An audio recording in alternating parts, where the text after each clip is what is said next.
But there are 12 more contenders hoping to climb the charts and finish Cleveland as #1 with a bullet. It's next here on CBS.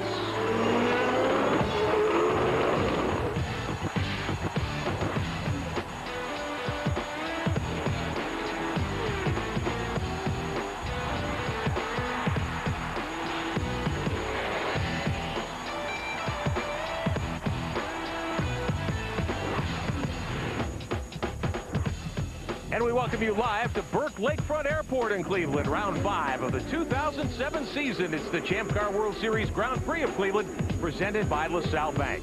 Sebastian Bourdais is again the championship leader. He's won 3 in a row. Quickest here. Let's get more from pit road. Cameron Steele. Well, Sebastian's been rocking him like a hurricane as the cars head out to grid up, but he hasn't just been hurting feelings here at Champ Car. Since the beginning of 2003, he has been the winningest driver in all forms of motorsports. That's pretty serious business. We talked to Sebastian before he got in the car, and I said, did the stats pump you up? He said, no, I race for race wins. Pretty amazing. Very determined guy. Let's head over to Bill Stevens, who's with one of his proteges. Yeah, the song that keeps going through my head, Cameron, is A Little Help for My Friends. Last year when Simone won the Atlantic Championship, he wanted to move to Champ Car. Well, Sebastian Bourdais said, I like that kid. He's a fellow countryman. I can help. Made a few phone calls. Next thing you know, Simone has a ride with Team Australia. Both of those drivers on the front row today, and I'm betting that when the green light goes on, all that friend stuff goes out the window. Rick? And they will share the front row, and we welcome you to Burke Lakefront Airport Live. I'm Rick Benjamin. Jan Beekes is alongside for coverage of the Champ Car World Series. Getting set to go. The car's forming up here shortly. Jan, when everyone comes to Cleveland, they think first about turn 1. But last year, Bourdais got caught out on the run off 1 up to turn 2. Here Sebastian figured he had got through turn number 1 and he was clean, but what he didn't know was that Paul Tracy was going to try and shoot the gap between he and his teammate. It was one of the scariest moments of the year last year, the car going up and over Sebastian Bourdais, in fact up and over on his helmet. Knocked him out, put him in the hospital. But traditionally here in Cleveland, it's all about the approach to turn number 1. Today is going to be a standing start.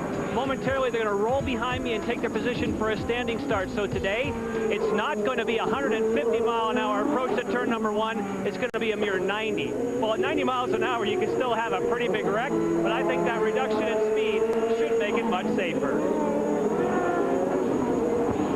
Now, the onboards today will be Graham Rahal on the left.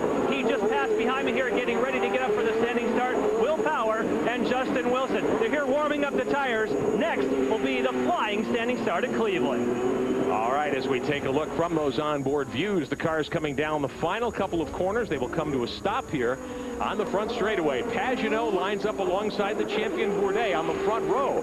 Graham Rahal, Will Power, second in the championship in the second row. Row 3, Dan Clark, Robert Dornbos, very impressive rookie. And on the 4th row, there's Paul Tracy, the former series champion, alongside Wilson. Row number 5 here today, Oriol Servia, the veteran Alex Tagliani. Back to the 6th row, it looks like this. Tristan Gomedy and his teammate Neil Johnny for PKV. In the 7th row here at Cleveland, Bruno Junqueira and Alex Figge, the only American in the field. Good qualifying effort. Ryan Dial, his teammate, and Catherine Legge, the only female driver in the series. Jan Halen making his 2nd start of the year. He will line up shotgun on the field in row number 9 today. So 17 cars and drivers ready to get going. 2nd standing start in Champ Car history. First one a couple of weeks ago at Portland was successful. Everyone got away cleanly. And what we'll see now, the cars will come to a stop. There will be a time command given. We'll see a sequence of red lights over the field. When they go out, these drivers are free to go. So interesting about Sebastian Bourdais taking screen right. Traditionally, you would want to take the other side of the racetrack, but he thinks it's cleaner. Should have more grip. Here we go.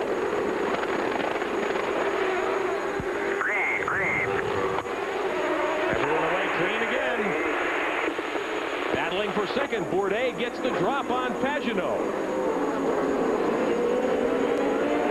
Will Power up into second. And they're clean. There's Rahal. On board the Metazone car. Oh, he's trying to go to the inside, but can't hold the spot. The 2 Aussie Vineyards cars, a great start. There's Johnny in the Red Bull machine. Catherine Legge in the Sonny's Barbecue 11. Bourdais where he wants to be on out front. Everyone is where they want to be because so many people thought that there was a chance of piling up in turn 1. This is the 2nd race in a row, only the 2nd standing start for Champ Car. It's been brilliant. Everyone gets through cleanly because they are more spaced, slower speed on the approach. Now, you don't lose all the cars in turn number 1. Everybody's got a shot to race and find out, does anything have something for Sebastian Bourdais? Well, one of the things at stake here this week is Bourdais kicks up a little dust coming onto the front straightaway. The 2 Team Australia cars behind him. He's gunning for 4 wins in a row in the series. It would tie his series record. Power up into second, as we mentioned. Pagenaud, Robert Dornbos fourth, and a move to the inside. Justin Wilson trying to get by Speedy Dan Clark there. On board Wilson, the red CDW9. And Dan Clark had to check up. He did the right thing. Justin Wilson made an aggressive move to the inside, and Dan Clark fought him for a moment and then thought better of it. Got on the brakes, almost got collected by another car just behind. So far, this is a place that is so tempting because it's wide and there's lots of room. The drivers are respecting each other. This is a great way to start it off. Justin Wilson trying to work his way up through the field. Had a runner-up finish at Portland 2 weeks ago. His best run of the year. He got by Clark there on the start. So Wilson trying to bring that car up to form, really, as they head to the main straightaway. First time was clean. This is lap number 2. Let's have another look at how they came through the standing start. Great start for Sebastian Bourdais.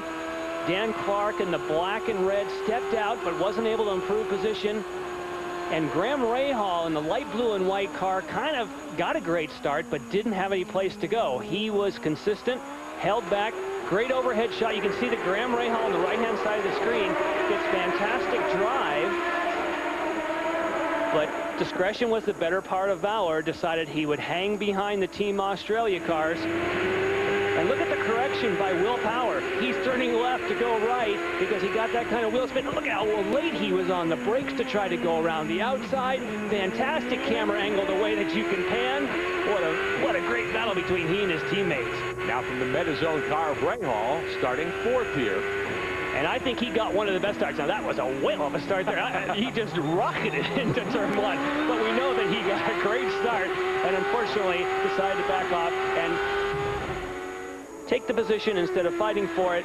And hats off to everybody because now everybody's got a car in one piece. Well, let's find out who's fast. And I think Rahal's one of them. Here he comes after Dornbos.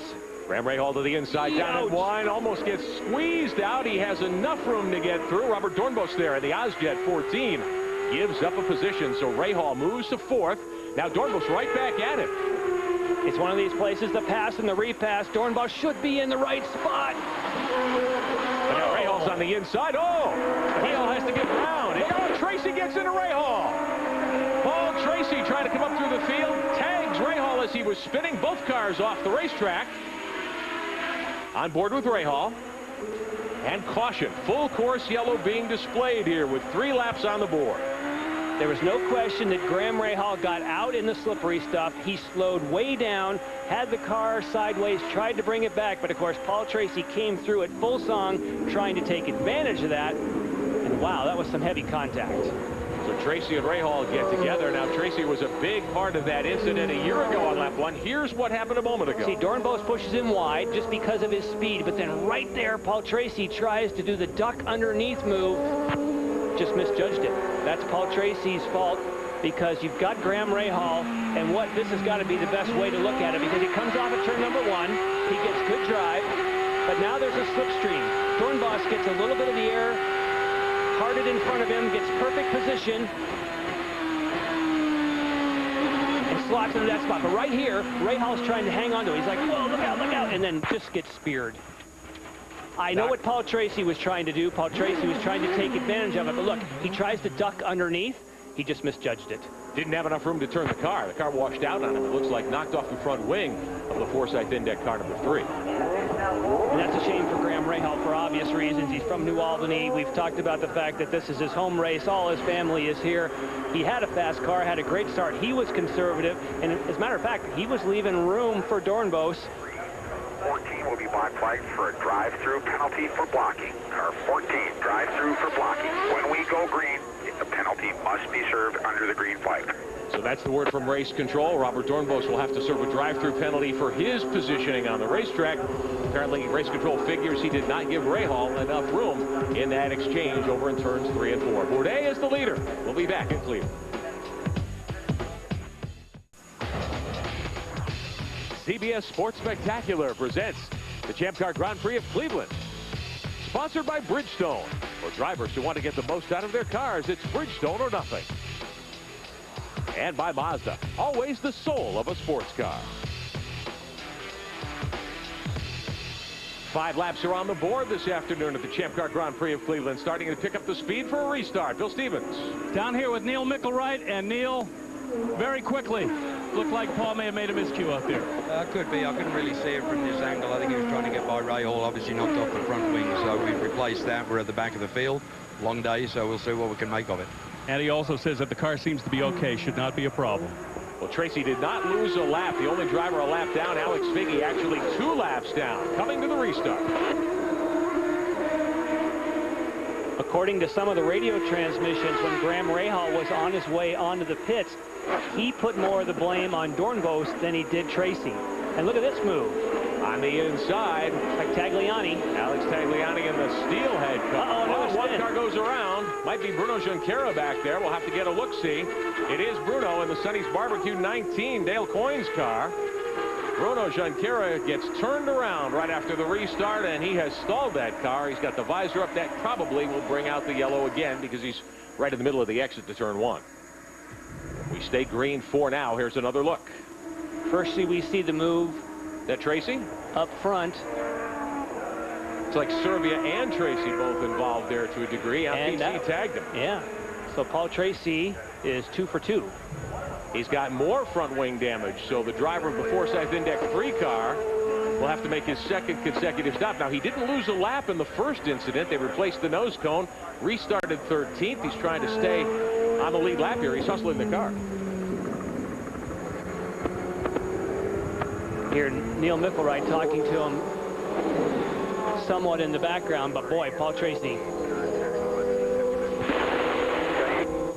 not what he was looking for, that's for sure. Paul Tracy won here in 2003, the year he was the Champ Car champion. And here he comes to the attention of the Forsyth crew.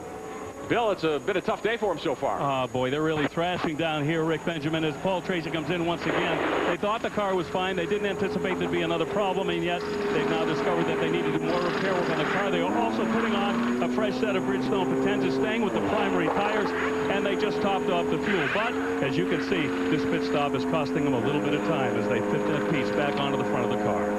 Now, this will shuffle Paul Tracy back to 16th on the restart, but he should be able to stay on the lead lap and pack back up. Jan, take us around 2.1 miles here.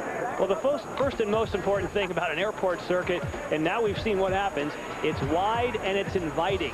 Now, we saw an excellent drive by everybody off the standing start through turn number 1, but as you approach the rhythm section of the racetrack, which is where Graham Rahal and Dornbos had their little tussle, is right in here. And those are ones where you're coming from a runway to a taxiway, so you have the crown on the road, and don't forget right here, there's a wall on the exit of turn number 8. That's the one big thing you can hit here that can hurt.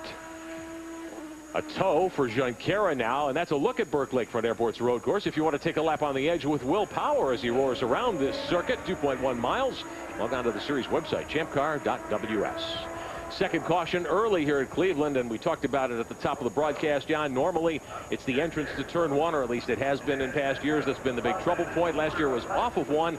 This year, first couple of laps were clean. It was jockeying for position going into 1. It's a case where if you're going to gain position, you know your best shot is going to be early on for obvious reasons. All the cars are close together. If you're going to take a risk, you're going to take it in the first couple of laps. If you don't take it in the first corner, you're going to take it shortly thereafter. Paul Tracy was trying to take advantage of what happened to Graham Rahal. That first incident, Paul Tracy just misjudged it a little bit. Remember, the air was taken away from the front of Paul Tracy's car there briefly. He thought he could make it, but yet he couldn't. And again, we've heard from Graham Rahal on the radio. He blames Dornbos more about pushing him out of the way. Now, the second one, that was awfully aggressive, certainly by Paul Tracy. All right, Cameron Steele's in Graham Rahal's pit. Why is he coming in so early, Cam? Well, they're just going to work with the strategy since they're on the back of the pack. They're going to come in and top off and hope it pays off a little bit later. I want to note one thing for you guys. Pretty interesting here. Tim Hornborg, who is known as Dog on the team, he's the right rear tire changer. He was at Graham's christening when he was a baby, and he's part of his crew here today. A lot of family history. The brand new Mazda RX-8 pace car making its debut this weekend. We're at the Champ Car World Series Grand Prix of Cleveland. Mazda, the official car of the Champ Car World Series. Beautiful piece of equipment, pretty quick around here as well. Sebastian Bourdais has led from the start, fastest in both sessions of qualifying. Yeah, and pit strategy is always a huge part of Champ Car World Series racing. Bruno Junqueira may be done for the day. They couldn't get the car bump started, evidently, and he's pulled the padding out, taken the wheel off. Not good news, certainly, for Bruno Junqueira, one of the great veterans in this series. We'll talk more about strategy to Bill Stevens first. Dale Coyne, boy, a weekend that didn't start off too great is getting worse by the moment. Now, turn one, last year we were running second on the last lap here and got punted and taken out of the race, and now we got Tracy's taken 2 of them out already, and it's a shame. You know, we had a really good car this morning. We were 6th quick this morning, and Bruno was moving up to the field, so we felt we could have, you know, we're 6th in the points this deep into the season. We were really counting on some more points here. So what has Bruno said to you? He tried to take off. He said it doesn't feel right, something broke. Looks like the left rear is a little askew. So. Another tough break for Dale Coyne Racing this week. Dale Coyne, the veteran team owner there. There's Bruno Junqueira out of the race car, and obviously something broken in the rear end after that incident with Tracy. What a shame. And you could see from the replay, to use Paul Tracy's own quote, he gave him the chrome horn. Definitely came up, gave him the punt from behind. You know, certainly Paul, once he drops to the back, wants to be aggressive, but like Dale Coyne said, unfortunately that's 2 for Paul. Graham Rahal is still running, but Bruno Junqueira obviously is not. Well, the last 2 years here at Cleveland have not been kind for Paul Tracy. He hasn't made it to lap 4 yet, either last year or this year, and he was the winner here in 2005. There's still debris on the racetrack, the word from race control. So we will not go green this time by the Mazda Speed safety car. The RX-8 still out on the racetrack as the cars come down the Mazda Speed front straightaway here at Burke Lakefront Airport. And it's interesting that the Hamacho safety crew actually got to do some work today in the last race in Portland and went without a caution. They had nothing to clean up, nothing to do. And in fact, they were the recipients of an award from the Boy Scouts of America. They won Sportsman of the Year in Portland. Yep. So hats off to the Hamacho safety team. They do a wonderful job. You know, we are in the shadow, really, of the Rock and Roll Hall of Fame. Earlier this week, the Pacific Coast Motorsports boys, Ryan Dial and Alex Figge, had an opportunity to tour that beautiful facility. I had a blast coming. I came once in 02 or 03, but it was nice to be able to come around and look at all the stuff. And I have a huge amount of worthless pop culture knowledge in my brain, so it's a good place to show it off. My dad likes to think of himself as a bit of a pop genius back in his days. He was actually in a band for like 5 or 6 years before he kind of moved into the family business. So he definitely did some performing with some of the big stars here. My dad's a huge Beatles fan, and to be honest, like kind of flowed down in the generations into myself and my brother. Like I have to admit, some of the costumes I can see myself slipping into on a Saturday night. And this is a real instrument. Yeah. No guitar, no drums. That's true. Just pipers. Ryan's dad, Mr. DL, was the leader of a group called the Little DL and the Tip Toppers back in the 60s, and he claims they were the best band in Scotland back in those days. If you want to see more of that visit to the Rock and Roll Hall of Fame, visit champcar.ws. Underway, green is out. Justin Wilson trying to charge to the front there in the CDW9. Red car, center of your screen. Wilson passes a couple of cars going down into one. But this is the pass and the repass place, so we'll have an opportunity for Dornbos to give another shot. It's the exact same place that he got by Graham Rahal. This time, he gets by without pushing Justin Wilson aside. So he's now starting to figure, remember, a lot of these guys, including Dornbos, never been here before. On board with Wilson. 5th on the restart. Picked up 4th from Dornbos there. But guys, while we're talking about Justin Wilson, he is the tallest driver in the series, also one of the heavier drivers, and weight an issue for sure. They have been weighing in over 15 pounds over the minimum weight. They were able to take the starters off the car this week, taking off about 17 pounds, and that's what left them at the 14-pound over mark. But still, any weight is too much weight, and they've been definitely struggling this weekend. I talked to Justin this morning. He said he's feeling much better with the car. And Cameron, when you're talking about taking off that starter, as we see Dornbos coming in, which I would assume to serve his penalty, is that they allowed them to take the starters off. In fact, it was mandatory that they take the starters off because some of them were working and some were not, even though they were identical parts, and they didn't think it would be fair for one guy to go to start his car, and it would be performance advantage. So Champ Car is going to put the onboard starters back on again someday, but with this 8-race stretch, they decided, you know what, let's take some weight off and let Justin have some more speed. Big mover is Alex Tagliani there in the car number 8 from the R Sports team. Walmart on the rear wing. He has moved up, started 9th. He's taken advantage of all this and moved to 5th right now. So Alex Tagliani doing a terrific job here in the early going. 4th belongs to Justin Wilson. Tag got by Speedy Dan Clark there. Robert Dornbos, meantime, shuffling down through the lineup. He is back to 14th position, so Dornbos with a problem. Here comes Clark trying to close in behind the 8 car of Tagliani. Wilson there in front of Tag as they come towards turn 2. Sebastian Bourdais continues to lead. If you want more Champ Car race action, subscribe to Race Director. The series website is champcar.ws. 6 different camera angles, team radios, live telemetry, and more, all available from your home computer. Great day for racing here at Burke Lakefront Airport in Cleveland. Tagliani under attack there. Dan Clark in the Ozjet car number 4. Now you're talking about Dornbos. What happens is when you get a drive-through penalty, they don't let you do it under yellow. So you can be racy when you get out the green. So he was racy to try and gain a position, but unfortunately we saw him do that drive-through. So that's why he cycled to the back of the order. It'd be nice if he could do a drive-through under a caution, sure, but it's not as big of a penalty. Battling for position here. Tagliani and Clark fighting for 5th. Tag in the red and black car. You see the Walmart on the rear wing there. He has the spot. Clark right behind him. Clark's had a difficult weekend in that car. Now, he raced here a year ago for the team that is now called Minardi Team USA. Got into that incident on the very last lap with Mario Dominguez, if you recall, here 1 year ago. He spun several times at the exit of 1 and the entrance to 2 this weekend. Seems to have it nailed together right now. He has been off the road a lot this weekend, but you know what? If you're off the road all through practice and qualifying, but you get 1 good lap, as Dan Clark did, and now you run well in the race, that's a-okay. So Clark continues to cycle in 6th position early in the going in the Ticketmaster car number 4. Let's find out more about that team, Cameron. Well, I'm here with Paul Stoddard, who's the owner for Dan Clark and Robert Dornbos, and we were talking just a second ago about the drive-through penalty. You seem a little disappointed by the call. Yeah, you've got to respect the judgment, but I've seen the replay twice. I don't think he did anything wrong, and the pass he did on Rahal a little bit further on was one of the most sensational passing maneuvers I've ever seen. But his race is ruined. Well, he says his race is ruined. We know anything can happen, but when he says sensational about Robert Dornbos, he has proved that time and time again. Definitely a great rookie in the series. Wow, very interesting for Paul Stoddard. I have to say, I do agree with him to some degree. He was aggressive, he got in there, but Graham Rahal hung with it. In other words, Graham Rahal continued to fight for the position.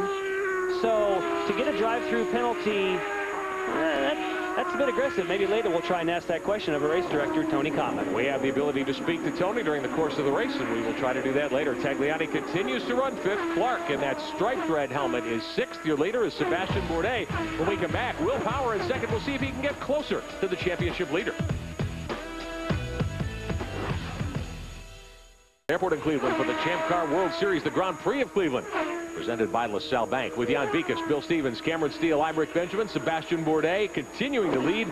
Fastest in both sessions of qualifying. Picked up a couple of bonus points. And really trying for some redemption here in Cleveland. He won the first 2 times he came here in 2003 and 4. In 05 and 06, not nearly a field of dreams for Bourdais, but right now his lead 2 seconds over Will Power. One of the 2 Aussie Vineyards cars. There's Oriol Servia, car number 7. He runs in 7th for the Forsyth Index team.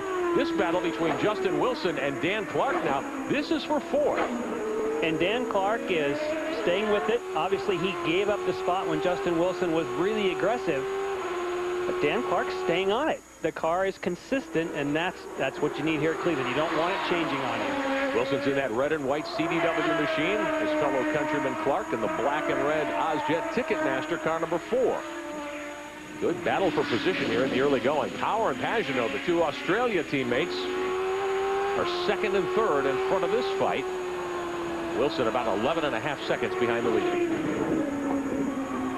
Great view off the back of the car. You see when another driver is closing in on you. And that's what you don't want to see when you look in the mirror. Because Dan Clark is definitely in a position where he can strike here. Coming to put lap number 20 on the board. Glad to have you with us for coverage on CBS Sports of the Champ Car World Series, the Champ Car Grand Prix of Cleveland, presented by LaSalle Bank. Heinrich Benjamin Jan-Vikas is alongside. Sebastian Bourdais has led all the way so far, gunning for his 4th consecutive Champ Car World Series victory. He is the 3-time reigning series champ. 26 career wins already, 3 in a row this season in 4 tries. Bourdais is the dominator, at least thus far. This, though, is a great fight for 4th on the racetrack. Wilson, who was 2nd 2 weeks ago in Portland, runs 4th in that CDW car, the red machine. Right behind him is Dan Clark, the young Englishman, 2nd year in the series in the Minardi car. It says Ticketmaster on the side pod. That's the red and black machine in the center of your screen. And Rick, they are really hoping that lightning strikes twice on that number 9 car, Justin Wilson. 2 weeks ago in Portland on Saturday night, they changed the engine on that car. We remember the great run that he had. They put a new bullet in that car last night. They're hoping that it works the same way it did 2 weeks ago. Now, Wilson had a terrific day and led to just short of halfway, led, I believe, 48 laps at Portland. But Bourdais' team had a better pit strategy. They short-filled it, didn't fill the fuel tanks quite full in the middle stretch of the race. That vaulted Bourdais to the lead, and he was gone. He caught Wilson and passed him with a lighter car and headed to the house. Wilson did come home 2nd. Good battle here a little further back. That's Ryan Dial running 10th in that silver car, the 28. Behind Dial is Tristan Gomendi. One car lays a wheel off. That was Gomendi. In the pay-by-touch car. Here comes Tracy. Oh, no. Let's see. PT is 12th, make it 11th. Hey, he's only 2 for 3 now. Excellent pass, Paul. Now, of course, Tristan made it easy because he dropped the wheel off on the exit of turn 1. And all kidding aside, you know, Paul's trying hard. The good thing is he hasn't lost a lap. And Paul's got a shot at this thing. You know, he is on an earlier pit strategy. They've replaced the front wing. Sure, he's way back, but there's still hope.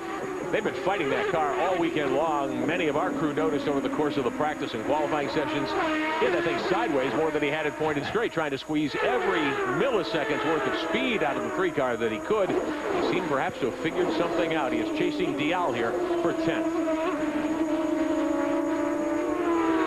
Quick reminder, grab your mobile device. In just a few moments, you'll be able to participate in this week's Mazda Virtual Pit Stop. You can text in your vote. You make the right call. We will keep you posted on the results of our polling via the Mazda Virtual Pit Stop throughout the afternoon. We watch Figgy as a teammate of Paul Tracy gets by Dial. I was going to talk about that. Dial has had a great run for Pacific Coast Motorsports. His teammate is Alex Figgy, who dropped out right in the early going with gearbox trouble. So now the Pacific Coast is going to have to hold the banner because, you know what, for a brand new team, this has been a great weekend for them. They finally got in some testing, and they've been running strong. They have at Road America in Wisconsin, where we'll be in August. That's the biggest racetrack in North America, other than the new Miller Motorsports Park in Utah. 4 miles around there, high-speed place. They found something. Figgy qualified 13th, which was by far the most impressive qualifying effort of the season. And now Dial starting to use that knowledge to race the car better here as he works. He was 10th. Tracy got by him for 10th spot. Now there's Dornbos in the 14, the Ozjet car. He's going to make a move to the inside of Jan Halen. No! Look out, Tristan Gomendi. So Dornbos has been so impressive. He's a couple of podiums already. But he's moving over to block. He already has had a drive-through penalty on something that was questionable, but in that particular incident, he came off of turn 1, saw that he was slow, and then drove to the right. That's a European driving style. That's what he's grown up doing. If you're slow off the corner, you pull over, you protect the inside.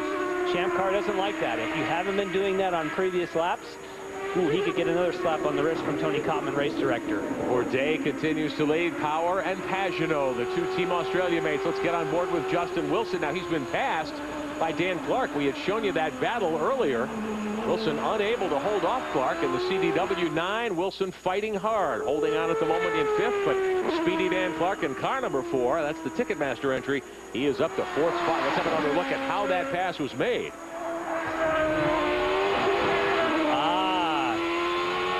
Drop a wheel off at turn number 1, you're going to be a sitting duck. You're going to lose 5-10 miles an hour, then you pick up a little slipstream.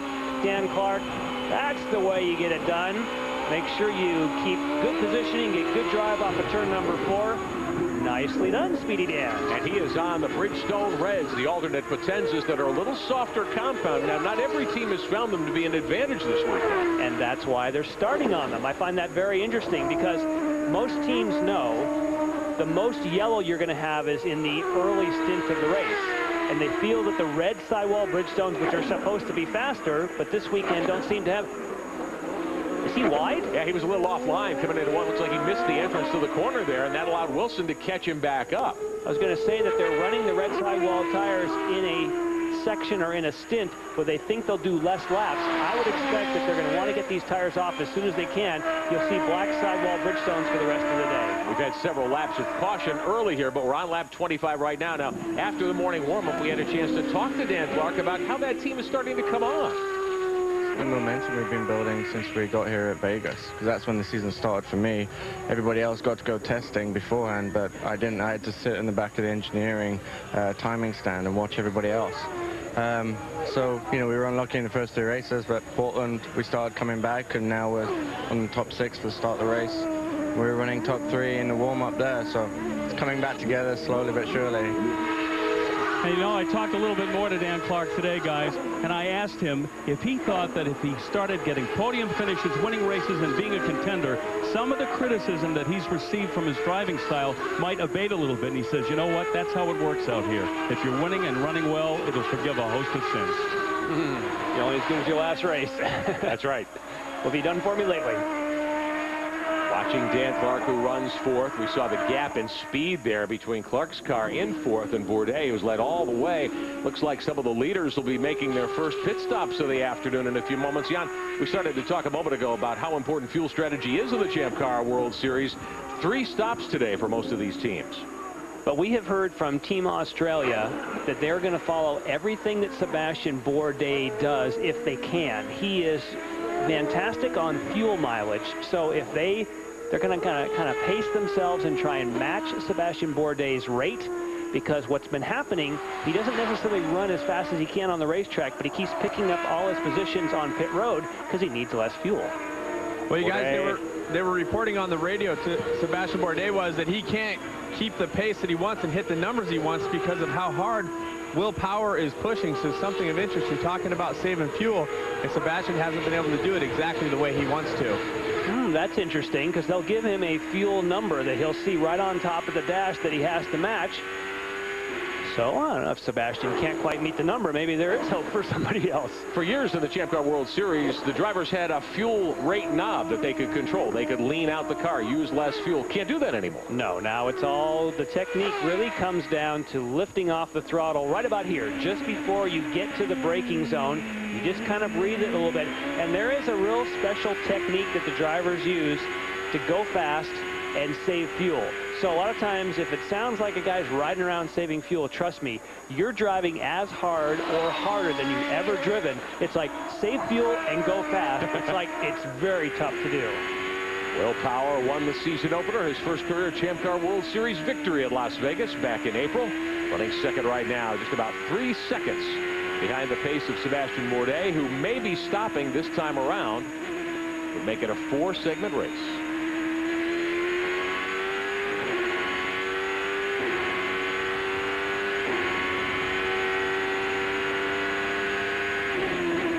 Power will go one more lap than the race leader, so Bourdais will stop first, which you rarely see in this series in the McDonald's car, Cameron. Definitely a little bit strange, and Sebastian Bourdais saying he wasn't able to hit the exact numbers he wanted to. I asked his crew just a moment ago if there would be any changes to the car. They said there won't be any changes, but Sebastian had come on the radio saying that it is slippery out there, so we'll watch to see if they're playing coy maybe just a little bit. Send it back up to you guys. Bridgestone blacks, the little bit harder tires going on for the second stint for Bourdais, the championship leader who's won 3 races in a row this season. Now Wilson in the CDW9. He was 5th behind Dan Clark. He brings that car to the attention of the R Sports team. The way that you plug in this fueling, that was a fantastic view of how you make a quick pit stop. The faster you can engage the fuel, that takes the longest. 9.5 seconds if you want to fill it completely. Much longer than it takes to do the tires. And I can tell you guys, they were really hustling down here. One of the crew members pulling the gun back over the wall, took a digger and hit the dirt, and they were definitely disappointed that Robert Dornbos got out in front of them. Here comes Will Power heading to the Aussie Vineyards pit stall in the 5. Cut. Break. Brendan Cleve changing. Gauge push to pop when you get out. Primaries came off. Reds went on. His teammate Pagenaud just pitted just a few moments ago. Both cars having excellent pit stops. So Power now on the Bridgestone alternate potentials. Those red sidewall tires, a little bit softer, a little more grip, should be a little faster, at least for a few laps. Power cycling to the lead by running one extra lap. CBS Sports coverage of the Grand Prix of Cleveland will continue after this message and a word from your local station.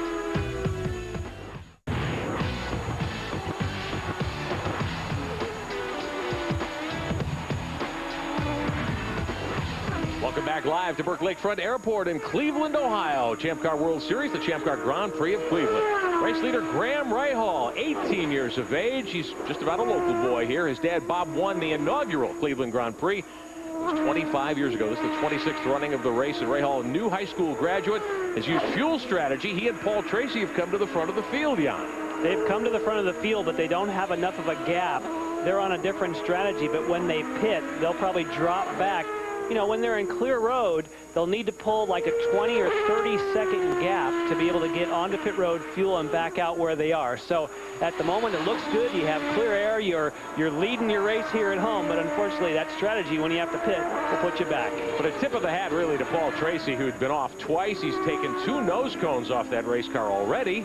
They fixed it twice, and he's worked his way back up through the field now, and using that day topped him off on fuel with one of those early stops. But what's worth noting as we ride with Will Power, Will Power is ahead of Sebastian Bourdais after that exchange of pit stops. So Will Power and Bourdais, and that's exactly what we suspected. If you can go a lap longer, see, Team Australia has learned from Newman Haas Lanigan. They said the reason we got beat in Portland, we didn't go as far on that first stint. We got beat in the pits. So what do?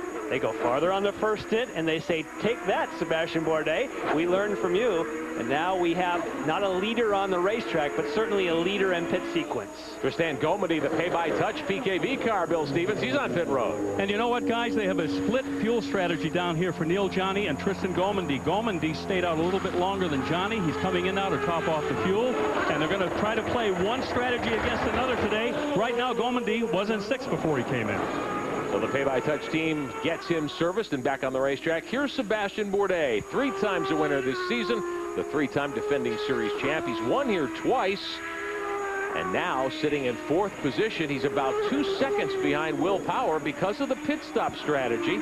Earlier, we talked to Sebastian about the weekend and about the very busy weekend. Oh, he ran at Le Mans last week and came in 2nd there. Yeah, it's been actually a little bit more than a week. It really started off for pre-qualifying, and then went to Portland and came back for Le Mans. After Le Mans, straight to Elkhart Lake for a test in Tuesday, and then we're here this weekend in Cleveland. So it's pretty hectic, but that's the way I like it. All right, well, Graham Rahal, who has just led his first ever laps in Champ Car, you see him taking a turn out the front wing. Then he wanted a little bit of adjustment to the car, and he got it. Other than that, John Cesanica says he is very happy with the way the car is performing. And Cameron, very interesting that they have stayed on the red sidewall Bridgestones. You can see clearly there, although that rear tire, yeah, I hope they don't have it. I think they have a mismatched set. Well, it could have been a tire. Oh, that's interesting. They have reds on the front and blacks on the rear. You can't do that. Which I thought you weren't allowed to do. We'll have to check on it. Well, you don't get credit. You don't get credit for running reds doing that, but I don't know that you're actually prohibited from doing it in the race. In other words, they say you must run the reds during the race, but a half a set doesn't count. Well, he's already run the reds. Very interesting strategy. We will check on that, find out if that was on purpose. Bill Stevens. Yet another pit stop for Paul Tracy. They are changing the tires once again, topping off the fuel. However, this time they're not having to change the bodywork on the car. Yeah, Tracy's kept it on the road in this stint. Good move for the former series champ. PT in that Forsyth Index car number 3. Black helmet now as he comes back up to speed. Will Power is the leader. Bourdais moves to 2nd. Time now for the Mazda virtual pit stop, where you try to make the right call. Here's our question for today. Use your mobile device and vote by text. Will be the next first-year driver to score their first Champ Car World Series win. Simone Pagenaud, Robert Dornbos, young Graham Rahal. Vote by text to 55333. And we've got trouble. Jan Halen and Tristan Gomendi have gotten together. Halen in that black 34 car, Gomendi in the pay-by-touch 22. Heavy damage to both cars, full course yellow. And we are under caution at Cleveland on lap 36. Going to the turn 10. Trying to listen to the radio transmissions to see if we have We any. have an incident exit of turn 10. Safety's with them. And that is race control.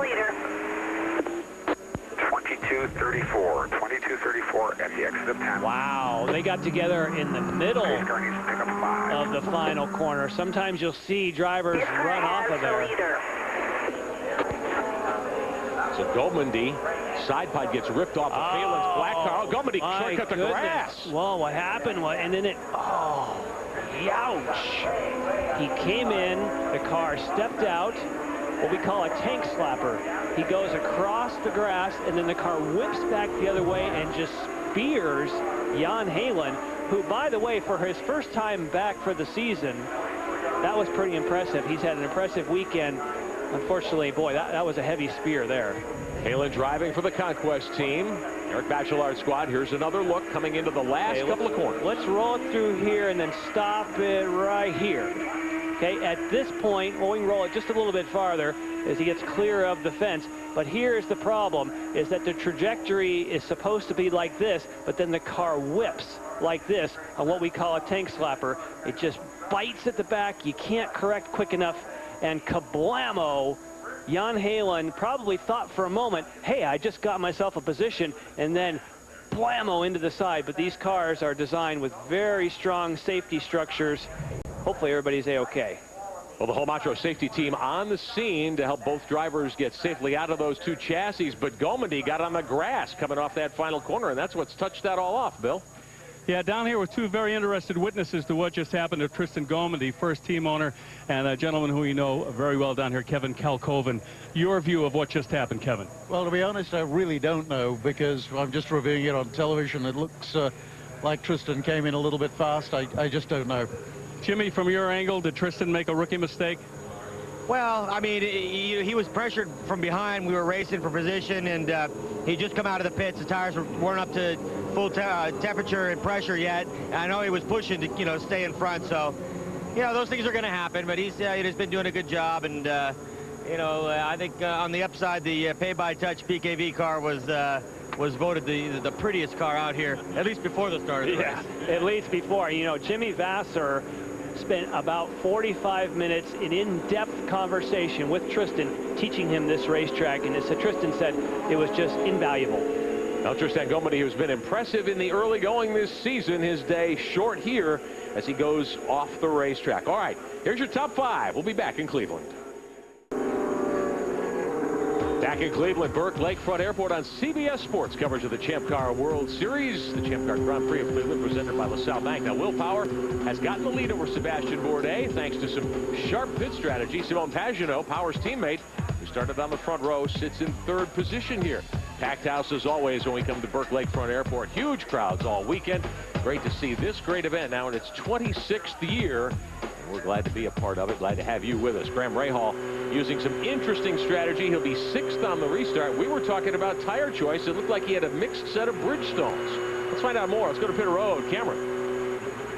It definitely looked like he had a mixed set of Bridgestones, and you reported it on TV. John Tzazonikis, who's on the radio with Graham, he looked around and said, what? And they went checking around, but that wasn't the case, was it? No, it wasn't. I mean, you kind of scared us here a little bit. We had reds on at the beginning of the race, and we got in that little altercation with Dornbos, and PT ran into us, and it rubbed the red right off the tires. So that's why it looks like we have 3 reds and 1 black on there at the moment. So a little bit of panic ensuing down here. Just so you know, the rules state you have to run a complete set of either red or black.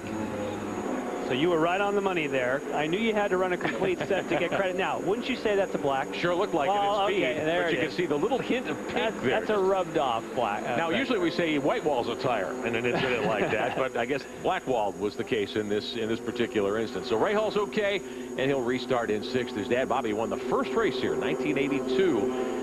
What a home run it would be for the family and the young driver if he was able to get that car to victory lane here today. 55 minutes of racing to go. So we've got time for about 50 or so laps of racing. Champ Car's race director, vice president of operations is Tony Kottman, and he is able to join us on the headset from race control. Tony, thanks for taking a moment. We saw it looked like there was a black tire on the right rear of Rahal's car. Now we know the red was scraped off the car. Can you run a mixed set of tires? No, you can at all, but that was really just to keep you guys on your toes. Hey, Tony, we wanted to ask you about the drive-through penalty for Robert Dornbos. Talk us through how you made that decision with he. I assume that was with Graham Rahal. Yeah, the incident he got penalised for was for the Rahal blocking on the front straight. And it's pretty simple. Would you have been over there if the car behind wasn't trying to pass? And my answer is absolutely not. Okay, so it had nothing to do with that pass that took place in turn number 3. It happened somewhere else? It was to do with the pass that took place into turn 1 with Graham. Aha. All right. Thank you, Tony. You're welcome. All right, so Tony Cotman, the Champ Car head referee, joining us from Race Control. Hey, you can take CBS Sports Line with you wherever you go, and as always, it is free. You can get live scores, breaking news, manage your fantasy team, too. Text SCORE to 99888. More information at mobile at cbssportsline.com. Well, that answers that question that Paul Stoddard, that we agree with Paul Stoddard. That was, in Tony Cotman's opinion, a great pass in turn number 3. He got penalized for blocking somewhere else. All right, Cameron Steele. I'm here with Joe Barbieri, and when the tire scuttlebutt went down there for a second, I turned around, you were right there in Rahal's pit. Were you a little bit worried? Well, we saw it on the screen ourselves, you know, so we went down to check it out, and of course we have our Bridgestone technician down there, and he confirmed the fact it was indeed a full set of reds, because the rules say you cannot run either some reds and some blacks. So he confirmed the fact all 4 were red. That sidewall that we put on there was just rubbed off in the accident earlier in the day. So it's just paint put on there, and good news there from the Bridgestone guys. They're happy also with the way the tires are wearing. They're saying, let's go over to Bill Stevens. All right, Cameron, I'm with Bruno Junqueira of Dale Point Racing. Bruno, we talked yesterday about what a disheartening season it's been. Just when it looks like there's going to be a breakthrough weekend, things go in reverse. Things didn't work out again for you today. Yeah, I mean, we had a tough weekend, but today, this warm-up, the car was much better. I was 6 passes, and I did a really good start, and I passed after the start. I passed a couple of guys. I was running 9th, and unfortunately, Tracy, as usual, do a chrome home with somebody, and this time was myself and took me out of the race. Pretty shame because I really needed the points. I was 6th in the championship. I want to finish top 5, but let's recover next weekend. See you then. Now the start of a very busy stretch for us and for all the drivers and teams in the Champ Car World Series next week to San Jovites, Mont Tremblant in Canada. On the go, you can follow all the exciting Champ Car action with Champ Car Mobile. ChampCar.ws is the series website. Download live leaderboards, wallpapers, ringtones to your mobile phone. Standard data rates do apply at ChampCar.ws. With Jan Beekes, I'm Rick Benjamin. Field getting set for a restart here. 52 minutes to go in this one. 40 laps are on the board. Race leader is Will Power there in that green and yellow Aussie Vineyards car. Power won the season opener. Bourdais right behind him, and they're on a much different fuel strategy from the drivers immediately behind. Interesting that, of course, they have been stretching their fuel in the first stint. They're also on different tire strategies. So you have Will Power on the red sidewall. You have Sebastian Bourdais on the black. So that is what Champ Car wanted. They wanted people to be pitting at different times. They wanted them to be on different tires because with a spec series where everyone has the same engine in the same car, you want it mixed up a little bit. You want to see some movement. You want to see some passing. We'll see how it shakes out. Everybody clean, single file. The guy I'm going to keep my eye on is Paul Tracy. We've got a glimpse of him there. 7th on the restart. Here's Justin Wilson. He is 5th on the restart and chasing Speedy Dan Clark there. In that black and red car, you saw the Muirmans, the red helmet. That's Wilson trailing Clark. Wilson in the 9, the CDW machine. Clark to the left of your screen. In that black and red car number 4, you see Ozjet on the rear wing. Now, Wilson got passed by Clark earlier. Looks like he might have something for Speedy Dan here. He's got to run. Power to pass. He didn't use the power to pass at that juncture, but boy, that would have been a spot you would think about it because he got a great run up at turn number 8. Wilson on the button again. Now, we're not sure yet if he is on the power to pass button. Not at the moment he's not. Simone Pagenaud was using it there a moment ago. And to the inside, there's Alex Tagliani, Paul Tracy. They're side by side. And see the flashing light on the back. That is the power to pass. So Alex Tagliani went on the push not to be passed, as the drivers call it. But Paul Tracy hit his and came right back. PT in that 3 car. That's the white and blue Index machine on the right of your screen. Off twice in the early laps. 2 new nose cones have been put on that car already, and PT is flying. He's won here before, of course. And we'll see if he can get it done today. Right behind him, Alex Tagliani, fellow Canadian native, and car number 8 for the R Sports team. That's the Steelback entry. Walmart on the rear wing as well. Good to have you with us for the Champ Car World Series Grand Prix of Cleveland. I'm Rick Benjamin. Jan Beekes is alongside. Bill Stevens, Cameron Steele on pit road. We're at Burke Lakefront Airport. 5th race of the 2007 Champ Car World Series season. Sebastian Bourdais is the points leader. Will Power 2nd. They run 2-1 right now. Power's out front, going for his second win of the year. Tracy, the former series champion, we're watching he and Tagliani battle back there for 7th. Tracy just wants to get in the hunt here today. A couple of cars putting wheels off into the dust on that run off of turn 1. Cameron, let's get an update from pit road. Well, one driver that definitely put a couple wheels off was Tristan Gomedy. And Tristan, we know you had problems with your back in Portland. Your knee's been hurting. Is fatigue any part of what happened out there? What happened? No problem. It wasn't a physical problem. It's just the car was quite difficult to control in the beginning of the stint with the new stickers, and I managed the fuel, and I lose a little bit the rear at the entry of the chicane, and I prefer to cross the chicane and don't take the risk. And when I come back on the track, Jan Helen crashed me. It's not his fault, so it's like that. It's really a pity for the Pay Touch car, for sure. But it's going to be better next week, for sure. Right on there you have from Tristan Gomedy, an interesting look at what happened out on the track. Watching race leader Will Power on those Bridgestone red sidewall Potenzas, the softer tires. 48 minutes of racing to go, 45 laps complete. We should have about a 90-lap run if we go green the rest of the way, Jan, but that hasn't been the story here so far. And you heard Tristan, you're correct. You heard Tristan talk about that I was struggling on the stickers. Of course, that is brand new tires. They call them that because they leave the stickers on a lot of times. And that can really catch a driver out. This particular series doesn't have tire warmers as some other series do. And you really earn your money when you leave the pits and you're on cold tires. There's Bourdais and the McDonald's machine. The Newman Haas Lanigan team scored the 100th victory for that great race team 2 weeks ago when we were at Portland. Beautiful day in Cleveland for racing. When we come back, we'll see if Simon Pagenaud can vault himself up front. CBS Sports Spectacular presents the Champ Car Grand Prix of Cleveland. Sponsored by CDW, the right technology right away. And by E-Trade. It's easy, it's extraordinary. It's E-Trade. We welcome you back to Burke Lakefront Airport, the Champ Car World Series Grand Prix of Cleveland. 26th renewal of this great event. 2 cars running up front. The green and yellow machine, Australian Will Power, second in the championship. Right behind him, the champion, Sebastian Bourdais. Now, left of your screen, if you're not familiar with Champ Car, Cosworth power to pass, 50 additional horsepower. You have 60 seconds of use. The maximum you can use it for each squirt when you press the button on the steering wheel is 10 seconds. So looking down through, anytime you lift off the throttle, it disengages. So you can see for Will Power, Sebastian Bourdais, they're saving this. They're saving as much as they can. Oriole Survey, you can see also saving as much as they can. There are times you want to use it 50 extra horsepower for a brief moment to try and make a pass, but ultimately you want to save it for a duel for the finish. Oriole Survey down there has quite a bit left on the bank as well, running in 9th position. Now here's the gap between the top 2 cars. 0.7 of a second last time by. Getting close perhaps to a second round of pit stops. Both Power and Bourdais have only made 1 stop, but remember, Power went 1 additional lap. Fuel strategy so critical in this kind of racing. If he can do it this time, that would be a huge advantage on the backside. If he did 1 more lap in stint number 1, one would assume that that would be 2 more laps, therefore, if he runs the same distance than Bourdais next time. That is a big advantage because when someone peels on the pit road, the car is heavier when it's filled up with fuel. You're out there by yourself running light. Simon Pagenaud now in the other Aussie Vineyards machine. Great run for him as a rookie. Pagenaud in 3rd, qualified 2nd. Last year's Champ Car World Series Atlantic Series Championship. Well, Simon Pagenaud came here this week with a lot of his friends and family. We talked to him about it.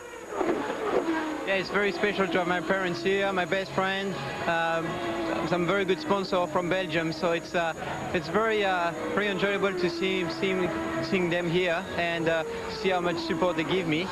So it's just really enjoyable. I wish I would have a good race as I had last year in Atlantic when I did the pole and finished 2nd. So we look forward for this weekend. And the other thing that his friends and his sponsors have told him recently, they say, Simone, we can't see you on TV, so he's repainted his helmet. If you've seen him in previous races, he had sort of it matched the car. It was green and gold, as they call the Australian colors, but next time we see him, it has bright red. It's actually Ducati red. It's as bright as you can get on the red on the top of Simon Pagenaud's helmet, so that his friends and family back in France, and when they come here to Cleveland, can see it. Very personable young man. Really made a lot of friends and fans last year when he won the Champ Car Atlantic Championship, and now good run here in the 5th race of his Champ Car World Series career. Justin Wilson, the CDW 9 car, second 2 weeks ago in Portland, continues to run 5th. Speedy Dan Clark there in the Ticketmaster 4, the black and red machine, runs in 4th. Good run for him, Cameron Steele. Definitely a good run, and I'm here with Vince Kramer, and you guys have a car that can compete today. Yeah, Dan's driving a good race. The car's pretty fast out there right now. I know you guys are thinking about coming in for the pits. Is strategy playing your way? Strategy's playing our way. We're talking about what we're going to do, how much we're going to put in it, and trying to figure out when the end of the race is going to be. Want to share some of that with us?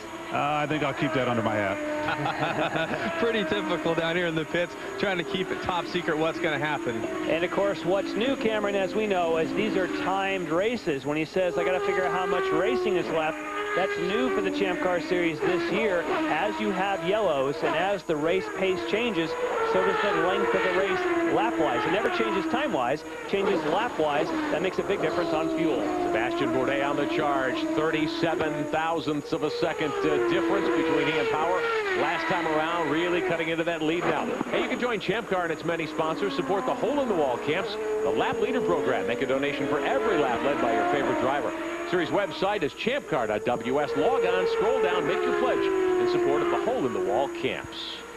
Now keep an eye on Sebastian and the gap between he and Simon Pagenaud. Look at that. Simon Pagenaud has just done the fastest lap of the race, and visibly, he wasn't, we were talking about a moment ago, he wasn't in the shot. So Simon Pagenaud and the other Team Australia car is on it, and he's on blacks, Power's on reds.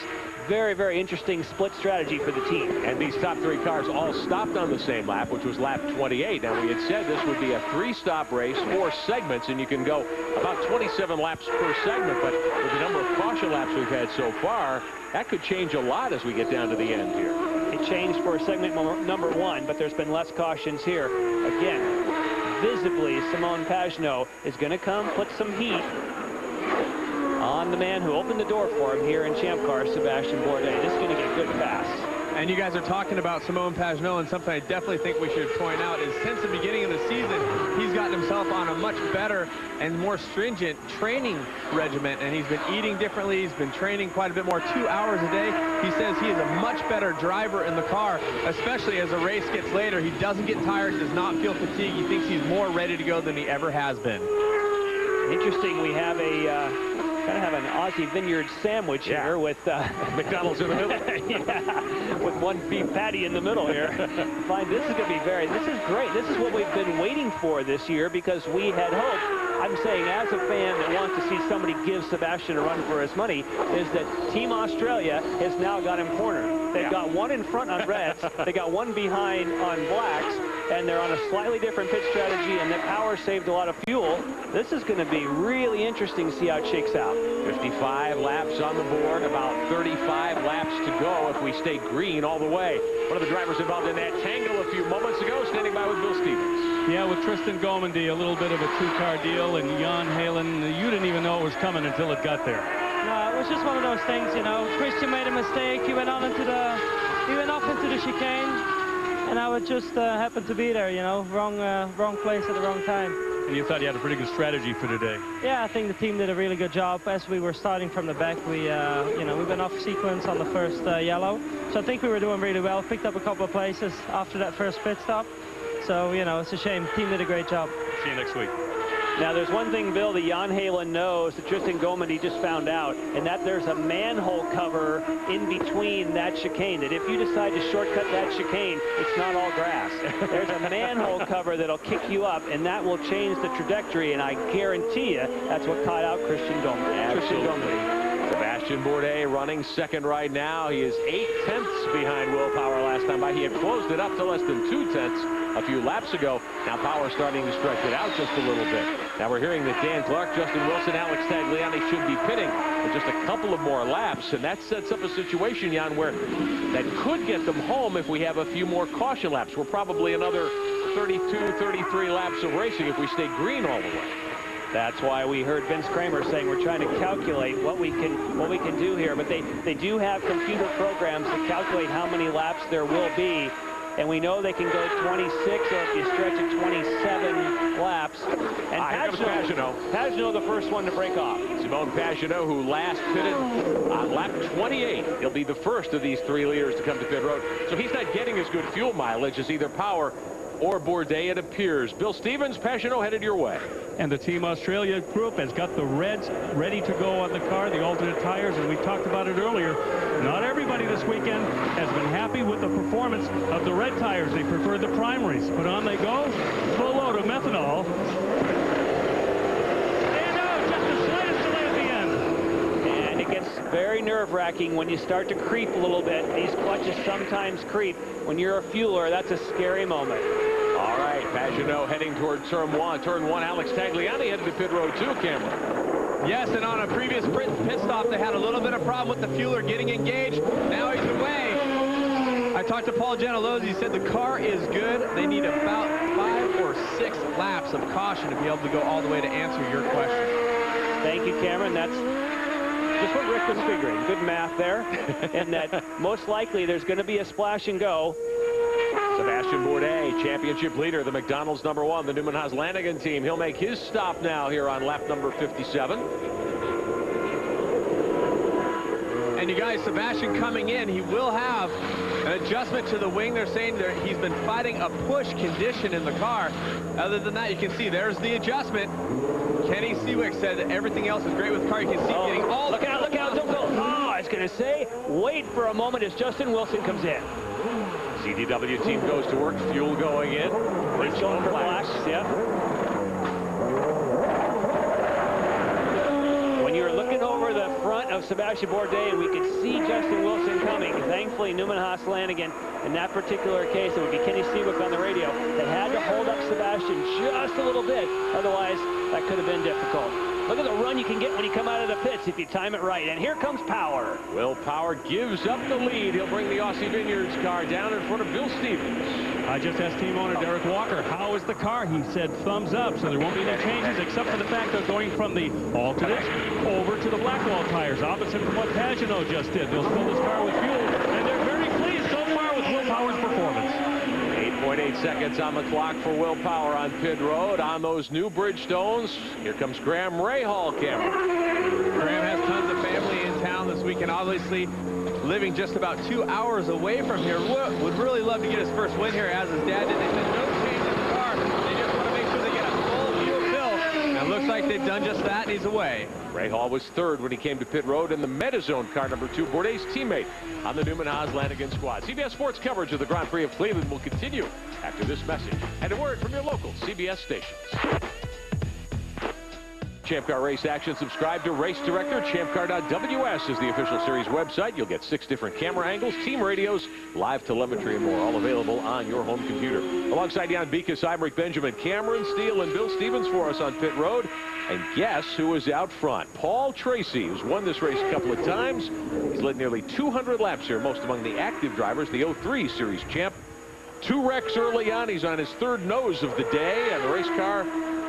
And he could come up smelling like a rose here if things fall in a certain way for him. The way that he would be in a great catbird seat would be if he most likely has to only make one more stop, and those people that we just saw pit, which would be Power, Bourdais, Pagenaud, if that group can't make it to the end, it goes totally in the direction of Paul Tracy because he's on a later sequence.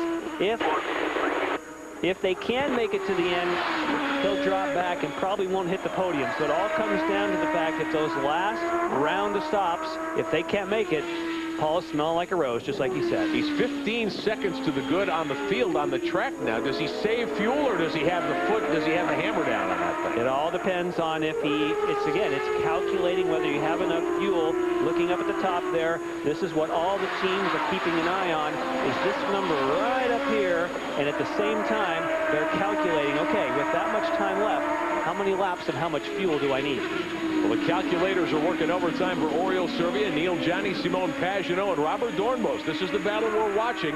4th, 5th, 6th, and 7th. These cars are nose to tail. Bill Stevens. Paul Tracy into the pits one more time. He is complaining the car is understeering, but they're not going to make a change to the car. Instead of scuffed primary tires on there, and for what seems like the 10th time today, he's filling his car with fuel again. 62 laps complete for PT. We should have about 25 more laps of green. Should be able to get home from here, Jan. You're not saying anything. You're shaking your head. I'm thinking. Okay. If he gets home from here, the only way it helps him is if those we saw just pit can't. Right. If for some reason they have to make a splash and go, then all of a sudden he will vault to the front. Back up onto the racetrack, and the Forsythe Index car number 3, the 03 Series champion. Now resides in Las Vegas, gets to go home to Toronto in a couple of weeks. IndyCar World Series moves next week to Saint-Jovite, Mont-Tremblant, Canada, up north of Montreal. Following week to Toronto. The Steelback Grand Prix. Graham Rahal, car number 2, the Metazone entry. Back in 9th right now. All those early cautions, you've got several of the contenders on much different pit stop strategy, including Rahal, who's led laps here today. Really pushing that Newman Oslanigan entry. Rahal stopped on lap number 58. 64 complete for the leader. Power now. Here's Johnny in the Red Bull car trying to make a move on Servia there in turn 1. Servia in the other Forsythe Index car. That's the white car with the blue striping down the nose. Johnny's Red Bull entry, dark blue with the yellow nose. And there's Pagenaud, the Aussie Vineyards 15. That's the green car with the gold. Ryan Dial stopping the other Pacific Coast Motorsports entry. Behind those cars, you've got Speedy Dan Clark, you've got Justin Wilson, Alex Tagliani, Ryan Dial. Last car running, all 12 cars still in competition, all on the same lap, so no lap traffic to work through. Bill Stevens, 28.5 minutes of racing to go. The Forsythe crew on the computers, I'm sure. Everybody down here, Rick, has got a pocket calculator out, all helping each other, and as far as Bill Mickelwright is concerned, it's a crapshoot for Oriol Servia whether or not he can go the distance. He says Tracy definitely needs more fuel to make it to the finish. Okay, well, that answers the question. As I was trying to think, is their fastest time? Oh, trouble. Something's come off one of the race cars. Looks as though the side pods come off Servia's car and blew up in the air. He'll stay on the gas. Now, that's a piece of bodywork they should be able to replace, but that causes debris, I would think, on the racetrack on the front stretch. We stay green for now, but there's the bodywork. Not in the racing groove. We'll see what Champ Car decides to do. I would be surprised. I don't think they'll go for a full course yellow. That would be, if you hit that, I mean, it's made to crush. So it's not a structural part of the car. It's an aerodynamic part of the car. It'll slow Servia down, but he can keep running without it. There you see the radiator and the turbo. One more look as Servia comes off the final corner heading to 1 here. Just breaks loose. Great reactions by the guys behind. You can see how quick Johnny reacted to that. And here comes Servia and Johnny. So it's going to take a little bit longer. So Servia will pit. They will try to, well, we'll see. They're not bringing a piece of bodywork around, Bill. No, as a matter of fact, Rick, you're right. Just looks like they're going to go with rubber and fuel, and they're going to leave the car basically in the same configuration. This could be the latest trend at Champ Car. Uh-oh. Left rear of the car now. There's a problem. And we saw some flames licking out there.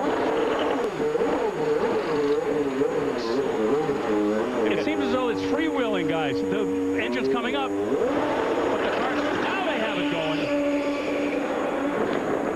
That little flame that you see at the back should blow out as he gets up to speed. That is if a piece of bodywork gets on the exhaust. Uh-oh. Meantime, action looks like one of the Minardis has spun down into the grass. Is that Speedy Dan? Let's get a look and see which car it is, and it is. Maybe not surprisingly. Speedy Dan Clark has spent a lot of time in the grass here this weekend, and the Ozjet Ticketmaster 4 car comes to a stop off track, and he's going to need some help. Bourdais is in trouble. Sebastian Bourdais, problems with the McDonald's car. Bourdais off the racetrack. Wow, the complexion of the race and the championship all in a couple of laps. Will Power, the leader, second of the championship. Bourdais and the Newman Haas-Lanigan 1 car, the McDonald's machine, has come to a stop. I don't see the visor up. There it is. He, too, is going to need help. We'll see if he'll be able to restart. Power, Pagenaud, and Tracy are now the top 3. We'll sort it out in a moment.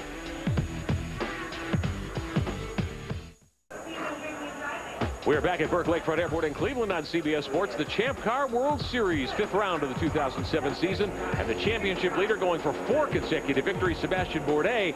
The McDonald's car just lost fire. He was dead stick on the racetrack. They towed him to try to restart the car, and it stalled again. And now they will throw the rope back to Bourdais and bring him back to pit road. And the Newman Haas-Lanigan team will go to work to try to find out what happened to the McDonald's car and if there's anything they can do about it here before the checkered flag falls in 22.5 minutes. And here comes Bourdais behind the Holmatro safety crew truck onto pit road. Not a familiar place at all for the 3-time series champion. Full course yellow. Cameron Steele, what's the story down there?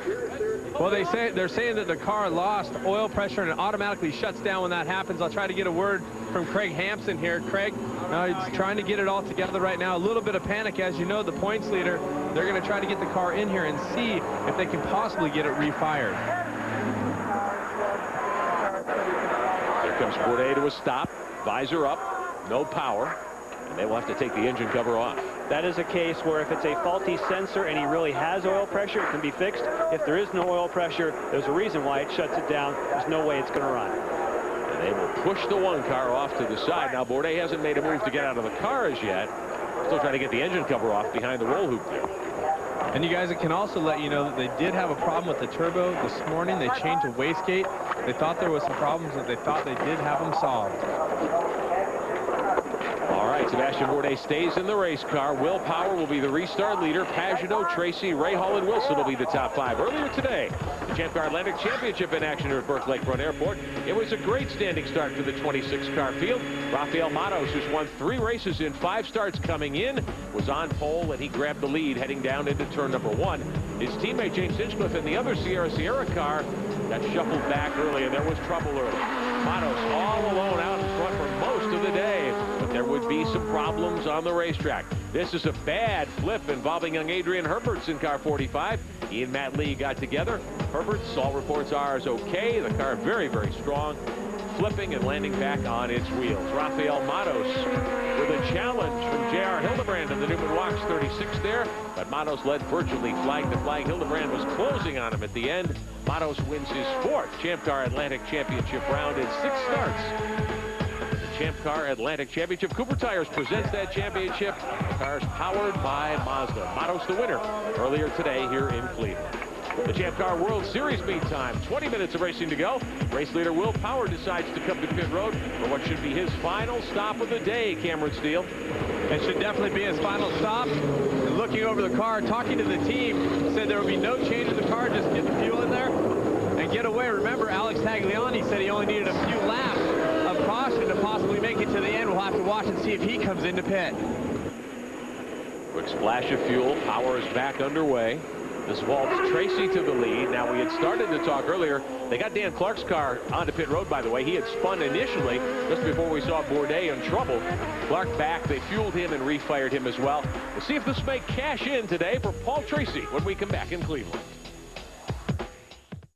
Should be about 17 laps to settle things here at the Champ Car Grand Prix of Cleveland, our Mazda virtual pit stop where you make the right call. Our question today, which of these 3 first-year drivers will be the first to win a Champ Car World Series round? Robert Dornbos, one of the contenders there, along with Graham Rahal. You're able to use your mobile phone to text, each vote costing 50 cents. Here's the way it stacks up. Dornbos the favorite, then Rahal, then Pagenaud. We thank you for casting your vote in the Mazda virtual pit stop here today. Green is back in the air. 16.5 minutes of racing.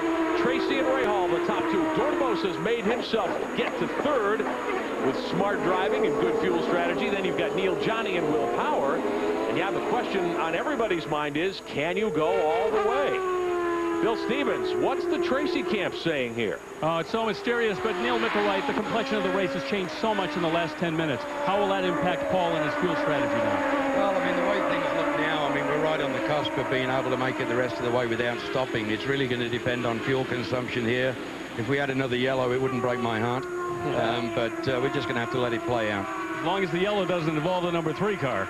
Yeah, exactly. Good point, Bill.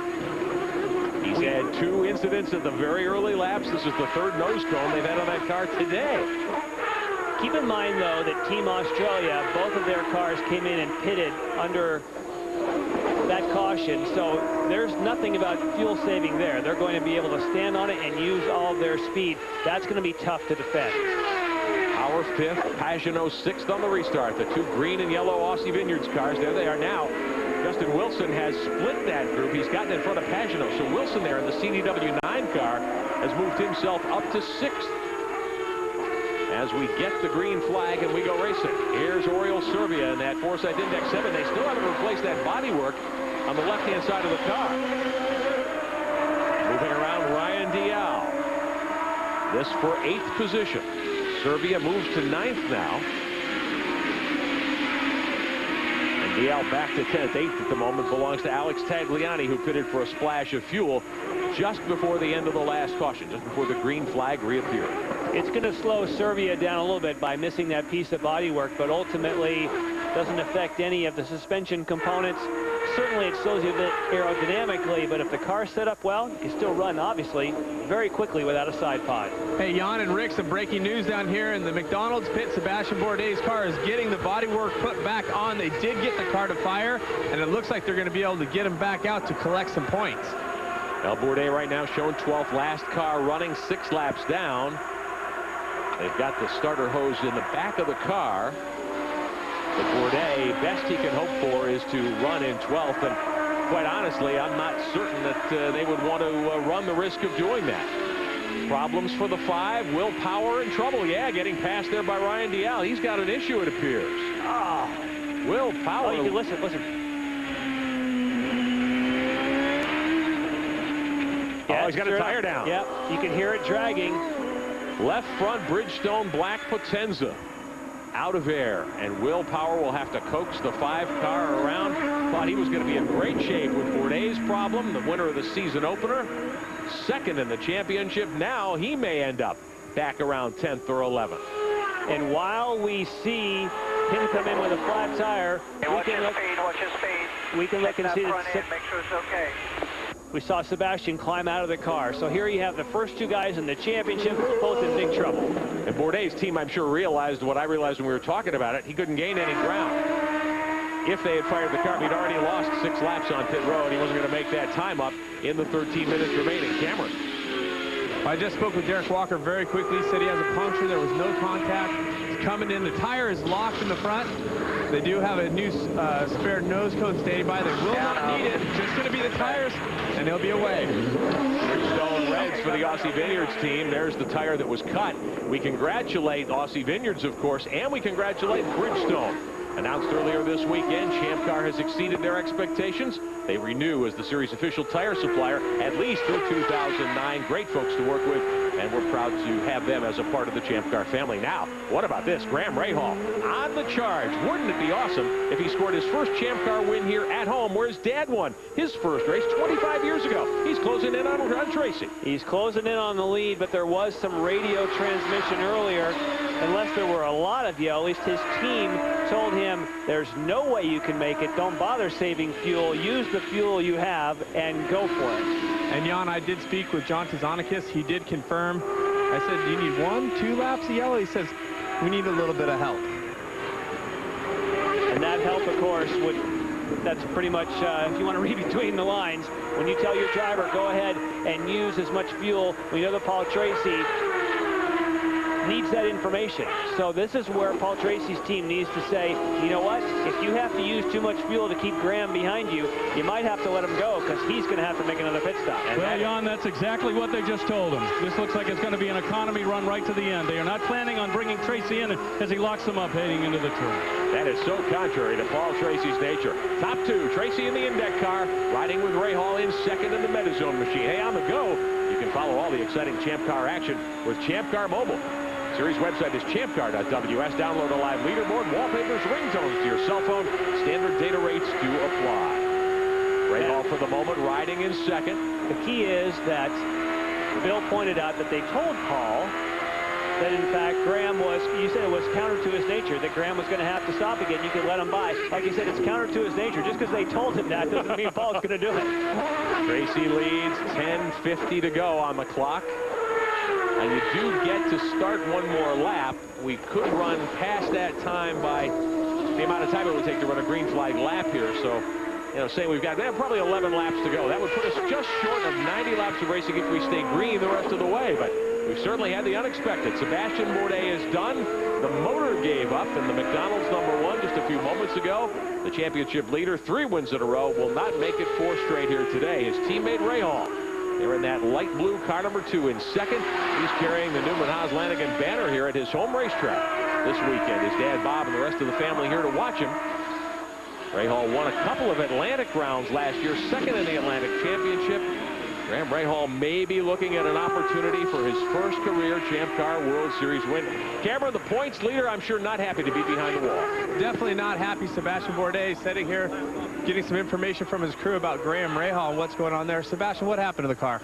Just the engine let go, that's it. You know, just I don't know exactly what the failure is, but we think it's the auxiliary on the engine, and just let go all of a sudden. That's it.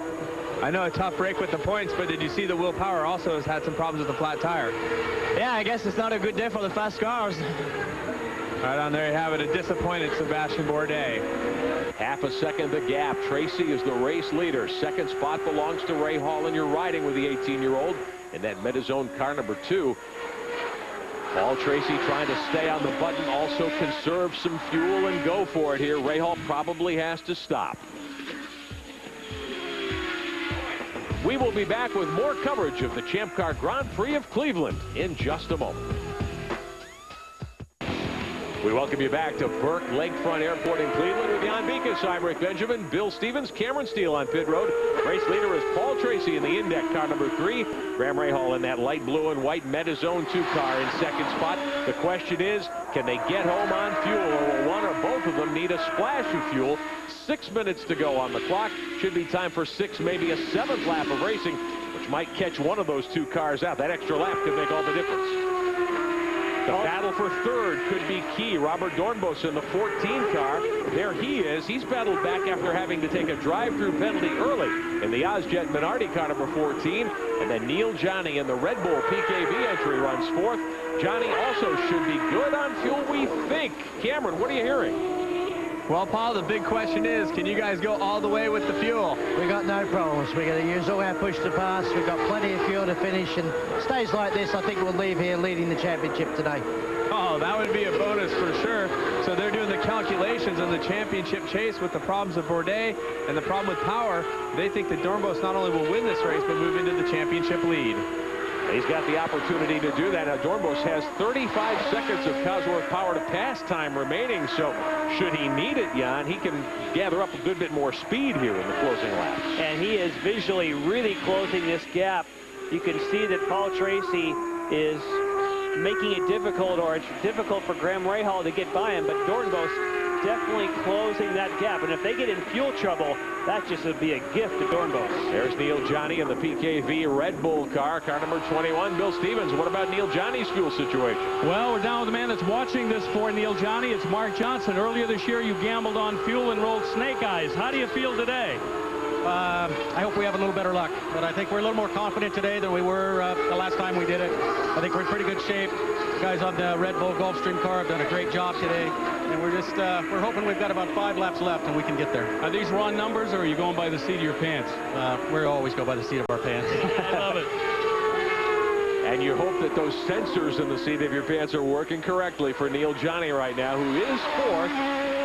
Could end up 2nd. Top 2, though, remain Tracy in the Forsyth Index 3 in front of Graham Rahal in the Metazone car #2. And Rick and Jan, Graham Rahal's crew has stepped over the wall, not completely, not 100% sure, but it looks like they're going to be bringing their car in for fuel. Well, you would think so. He's run 26 laps, and even if you're saving fuel, you can only do that 27. So sure enough, that's all he can get out of that fuel tank. Okay, that takes Dornbos, moves him up, as well as Johnny up onto the podium at the time being. So Graham Rahal has to pit the Metazone car from second. 4 laps to go, roughly.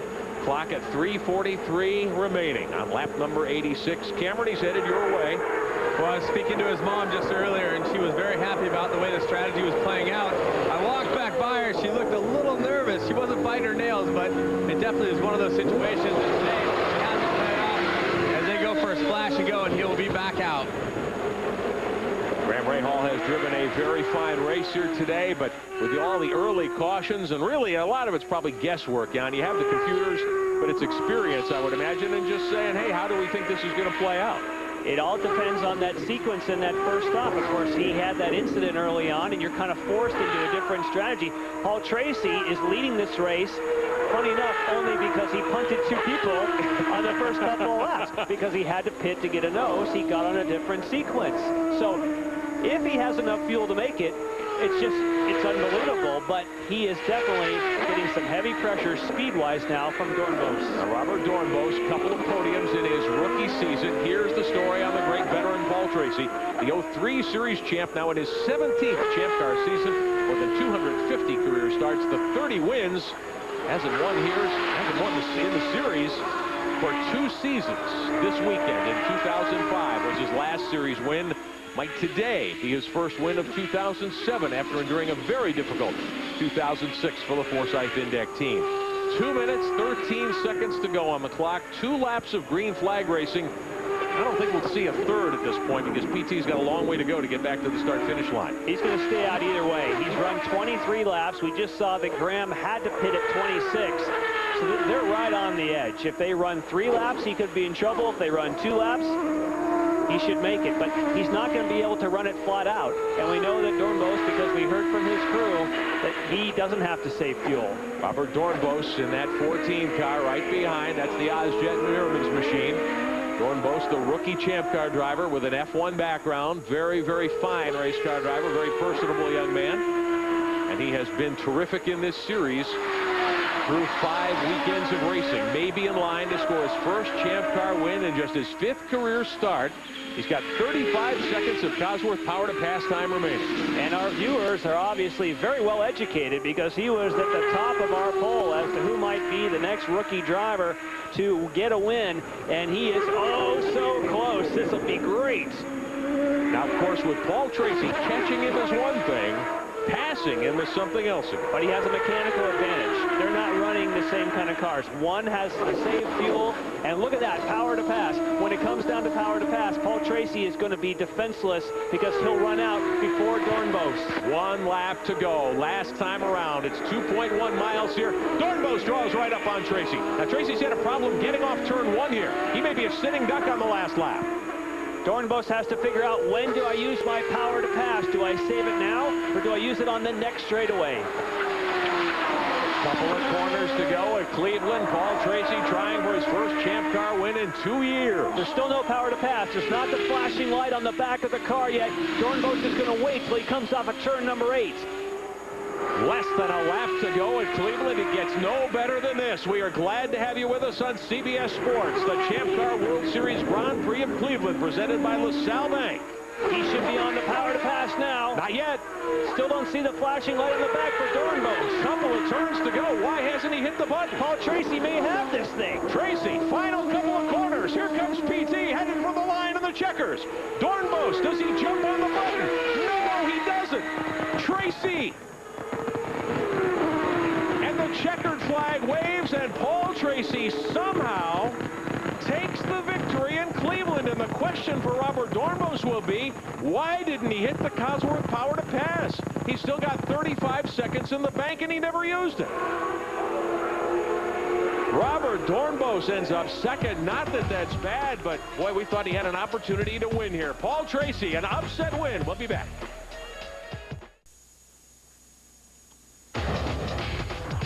CBS Sports Spectacular presents the Champ Car Grand Prix of Cleveland. Sponsored by Mazda, always the soul of a sports car. And by Bridgestone. For drivers who want to get the most out of their cars, it's Bridgestone or nothing. We welcome you back to Burke Lakefront Airport in Cleveland, Ohio. 23 races since this gentleman has been to victory lane. Cameron Steele, Paul Tracy comes up a winner. Paul Tracy, you guys talked about rolling the dice. This time he came up Yahtzee. Congratulations all around from the crew, and PT still with his helmet on. And he definitely had some problems throughout the day. You mentioned the 2 nose cones. It's been a couple years since he's been able to do this, and we let PT get the helmet off real quick. And Paul, congratulations. It's been a while since he's been here. He's taken a while to get his. Paul, there was a lot of chaos and contact out there. Did you think today could be your day? No, I made a couple of pretty bad mistakes at the start, and we got into Bruno, which was bad, and also Graham, and I really thought we were kind of out of it, and the team did a great strategy for us, and I just want to thank everybody on the crew. They did a great job, and they kept me in the race, and I got to thank everybody, Forsyth and Monster Energy Drink for their support. So I'm just kind of overwhelmed. It's been a long time coming. I've been waiting for this win for a while, and it doesn't seem like it came in the right way, but I'll take what I can get. A testament to champions never giving up. Yeah, I just tried to drive as hard as I could. I wore the tires out, trying to keep Graham behind me, and I was just kind of dead at the end. There you have it, Paul Tracy. A little blown away that he captured this win, but he did it. Let's go back to the booth. Had to sit out 2 races after getting hurt at Long Beach. Comes back to end a 23-race winless drought. Paul Tracy, the winner at Cleveland. Robert Dornbos has to take 2nd. Neil Johnny gets 3rd. And Clark settles for 11th. And Sebastian Bourdais with that motor failure 12th. And the rest of the cars that failed to finish here today. Bill Stevens, what happened with Robert Dornbos? Well, here he is. I just saw the biggest pig pile I ever saw when your crew came over. A lot of excitement, but the question everybody has to ask is why no power to pass when it looked you could have caught Paul Tracy? Well, I wanted to save it to the end. This is a matter of timing, you know, and in the last couple of sectors, in the last couple of laps, I really felt I could push, and I gained a lot on him. And then when I needed it wasn't there anymore. So you always see, you know, it's always going to happen like that. I saw Paul using it for the last 2 laps, flat out everywhere he could. So unfortunate, but great team job. Great run. Well, Robert Dornbos comes home 2nd. Now, according to our figures, he had 35 seconds of power to pass time left, but maybe he didn't realize he had it. He takes a huge lead in the Roche France Rookie of the Year standings. He is 40 points to the good over Simon Pagenaud, 2nd in those standings. Back downstairs. And a happy crew, of course, here at PKV Racing. Neil Johnny, the first podium for the team. Kevin Kalkoven, team owner there. And, of course, Neil's dad in the background. Neil, it's got to be a great day for you here in Champ Car. Oh, very great. The team did a great job. The Red Bull car went really well. We had some little problems sometimes, but great strategy and brought us onto the podium. Definitely a great job today for everybody at PKV. Jimmy Vasser has been saying that you've got it in you. He's definitely very proud today. Neil Johnny in the Red Bull Gulfstream PKV car rolls home 3rd in front of Justin Wilson. Simon Pagenaud comes back and ends up 5th. Now 5 races complete. Let's have a look at the championship standings. Sebastian Bourdais remains the leader, but Robert Dornbos close in 2nd. Very close, and it's worth saying that just because the telemetry that we have and up and down pit road says he has 35 seconds, sounds to me like he pressed the button and it wasn't there. All right, Will Power 3rd in the championship, then Alex Tagliani. Don't forget, next Saturday, CBS Sports Motorsports coverage continues on 2 wheels, 2 o'clock Eastern, the MotoGP Dutch TT Grand Prix. Coming up next, the PGA Tour swings into action with live final round coverage of the Travelers Championship from the TPC at River Highlands in Cromwell, Connecticut. And next Sunday, the Champ Car World Series continues. We'll be at Mont-Tremblant in Quebec, Canada. Check your local listings. It was a great weekend in Cleveland. Wild action on the racetrack, and Paul Tracy comes home a winner for the first time in 2 seasons. For Jan Beekes, Cameron Steele, and Bill Stevens, I'm Rick Benjamin. Thanks for watching the Champ Car World Series.